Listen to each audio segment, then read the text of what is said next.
গরমে গর্ভবতী মায়েদের নানা সমস্যা এবং সমাধান। দেড় জুড়ে চলছে প্রচণ্ড গরম, মাঝে মাঝে বৃষ্টি হলেও তাতে গরম কমার যথেষ্ট নয়। এই গরমে গর্ভবতী মায়েদের কিছু প্রশ্ন ও তার উত্তর আশা করছি গর্ভবতী মায়েদের একটু হলেও উপকৃত হবেন এই ভিডিও থেকে।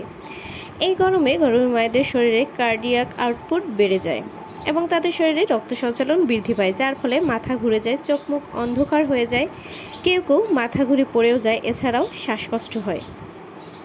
প্রেগনেন্সির সময়কাল যত বেশি হয় কষ্ট তত বেশি। সুতরাং গরম যত বাড়তে থাকে তাদের এই ধরনের লক্ষণ দেখা দেয় কিংবা সমস্যা আরও বাড়তে থাকে।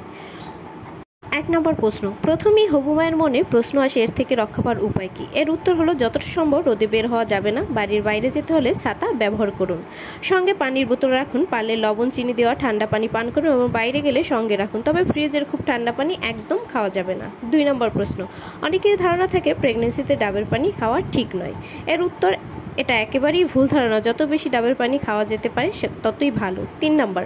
গরমকালে নানা ধরনের ফল পাওয়া যায়, কোন ফল খাওয়া উচিত? উত্তর যে কোনো মৌসুমী ফলই খেতে পারেন, কোনো বাধা নেই, তবে রাস্তায় কেটে রাখা ফল না খাওয়াই ভালো। 4 নম্বর। দিনে কি পরিমাণ পানি পান করা উচিত?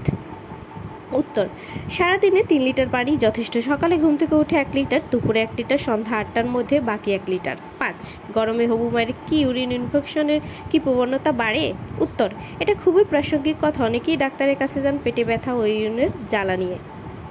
প্রচুর পানি পান করতে হবে, প্রয়োজনে ইউরিন পরীক্ষা করে ডাক্তারের পরামর্শ অনুযায়ী ওষুধ খেতে হবে।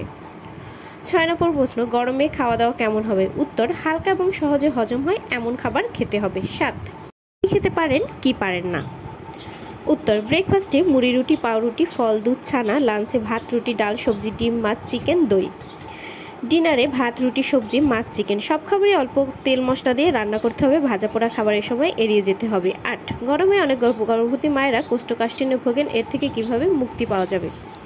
উত্তর যাদের আগে থেকে কোষ্ঠকাঠিন্য আছে গর্ভস্থলে এটা আরও বেড়ে যায়। প্রচুর পানি, শাকসবজির সঙ্গে ইসবগুল খেতে পারেন, কোষ্ঠকাঠিন্য এড়াতে খাসির মাংস এড়িয়ে চলাই ভালো। 8 গরমকালে টক দই বা আমের টক খাওয়া যাবে? উত্তর প্রেগনেন্সিতে কোনো পর্যায়ে টক জাতীয় জিনিস খাবার খেতে বাধা নেই, তবে গ্যাস্ট্রিক বা অ্যাসিডিটি থাকলে এটা এড়িয়ে চলাই ভালো। 10 গরমকালে হবু মায়ের চুলকানি একটা বড় সমস্যা, এর সমাধান কি? উত্তর এটি কমন একটি সমস্যা। চুলকানি সমস্যায় আলাদা ঔষধ আছে, তবে প্রাকৃতিক ঔষধ হিসেবে অ্যালোভেরা ভালো কাজ করে। এছাড়াও গরমকালে ঘামাচি বা চুলকানি থেকে মুক্তি পেতে নিয়মিত স্নান করুন এবং শরীর পরিষ্কার পরিচ্ছন্ন রাখুন। এখানে কমন কিছু সমস্যার কথা তুলে ধরা হয়েছে। আপনার আরও কোনো প্রশ্ন থাকলে অবশ্যই কমেন্ট করুন। আপনার প্রেগনেন্সি জার্নি ভালো কাটুক। ভিডিওটি ভালো লাগলে শেয়ার করে দিবেন। আরও ভিডিও পেতে পেজটি ফলো দিয়ে পাশে থাকবেন। Thanks for watching. ফলো প্রিয়স ব্লগ।